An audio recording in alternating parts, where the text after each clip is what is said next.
প্রশিক্ষণ বিমান বিপর্যস্তের ঘটনায় লাশের সংখ্যা নিয়ে শঙ্কায় শিক্ষার্থীরা। মঙ্গলবার সকাল থেকেই মাইলস্টোন স্কুল অ্যান্ড কলেজের মাঠ প্রাঙ্গণে আসতে থাকে শিক্ষার্থীরা। বেলা বাড়ার সাথে সাথে আশেপাশের এলাকার বিভিন্ন প্রতিষ্ঠানের শিক্ষার্থীরা জড়ো হতে থাকে স্কুল প্রাঙ্গণে। নিহতদের সঠিক নাম ও তথ্য প্রকাশ, আহতদের সম্পূর্ণ ও নির্ভুল তালিকা প্রকাশ সহ ৬ দফা দাবি জানান তারা। বেলা ১১টার দিকে ঘটনাস্থলে আসেন আইন উপদেষ্টা, শিক্ষা উপদেষ্টা ও প্রধান উপদেষ্টা প্রেস সচিব। এর পরপরই শিক্ষার্থীরা বিক্ষোভে ফেটে পড়েন। এক পর্যায়ে শিক্ষার্থীদের বোঝানোর চেষ্টা করা হয় শিক্ষকদের পক্ষ থেকে, তাতেও হয়নি কোনো কাজ।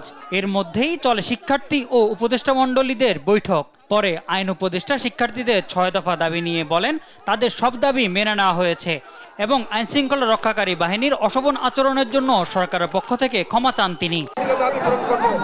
আমাদের যারা কোমলমতি শিক্ষার্থীরা প্রাণ হারিয়েছেন অবশ্যই তাদের প্রকৃত অবস্থা জানানো হবে।